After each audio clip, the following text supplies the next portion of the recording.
সংসদ সদস্য নির্বাচন করার ক্ষেত্রে আপনার 25 বছর বয়সের পরিবর্তে আমরা 23 বছর বয়স করার দাবি জানিয়েছি।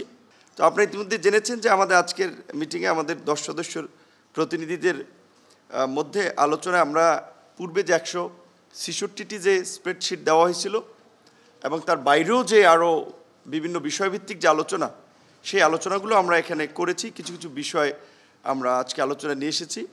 আর ওই 166টির মধ্যে যেখানে আমরা 127টিতে একমত ছিলাম, 15টিতে আমরা একমত ছিলাম না, 23টিতে আমরা আংশিক একমত ছিলাম, সেগুলোর জায়গা থেকে আমরা 8টিতে মোটামুটি একমত হয়েছি। তাহলে সেই দিক থেকে বলা যায় যে 135টাতে আমরা মোটামুটি একমত।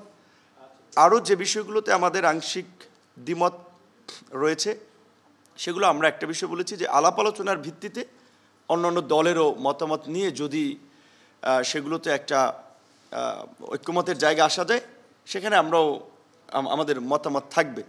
একই সাথে আমরা বিশেষ করে ওই 166টির বাইরে যেমন আজকে একটা নতুন বিষয়কে আমরা তাদের দৃষ্টিতে এনেছি যে আপনারা জানেন যে আমাদের মাতৃত্বকালীন ছুটি 6 মাস থাকে, যদি এটা জনপ্রশাসন কমিশনের অন্তর্ভুক্ত। কিন্তু আমরা বলেছি যে যেহেতু স্বাভাবিকভাবে একটা বাচ্চার গ্রোথ এবং তার ব্রেনের বৃদ্ধি থেকে শুরু করে 2 বছর সময়টা গুরুত্বপূর্ণ, সেই জন্য অন্তত একটা বাচ্চা জন্মগ্রহণ করা থেকে 2 বছর পর্যন্ত আসার জন্য অন্তত মায়েদের ক্ষেত্রে যে আপনার অফিস সময়টা যেন অর্ধেক করা হয়, এটা আমরা তাদেরকে খুব গুরুত্ব সহকারে বিবেচনা করার জন্য জানিয়েছি। কারণ একটা ভবিষ্যৎ মেধাবী প্রজন্ম গড়ে তোলার জন্য অবশ্যই এই ক্ষেত্রে আমাদের তো একটু গুরুত্ব দেওয়া উচিত।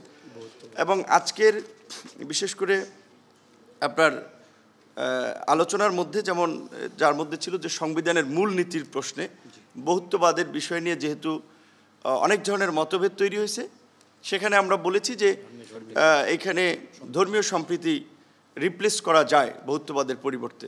সেখানে সংস্কার কমিশনের কাছ থেকেও আরেকটু বিষয় এসেছে যে তাহলে বহুত্ববাদ কিংবা ধর্মীয় সম্প্রীতি এটার পরিবর্তে অনেকের আলোচনা এই বিষয়গুলো উঠে এসেছে যে যেমন গণতন্ত্র, সাম্য, মানবিক মর্যাদা এবং সামাজিক সুবিচার, এইটুকুর বিষয়ে আমাদের ঐক্যমত আছে কিনা, এটাতে আমরা ঐক্যমত পোষণ করেছি।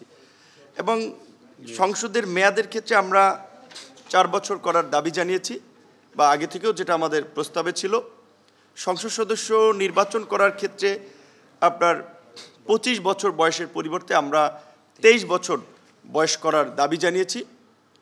কমিশনের পক্ষ থেকে 21 তারা প্রস্তাব করেছিল। সেখানে আমরা বলেছি যে বাংলাদেশের বিদ্যমান শিক্ষা ব্যবস্থায় গ্রাজুয়েশন শেষ করতেই 22-23 বছর লেগে যায়।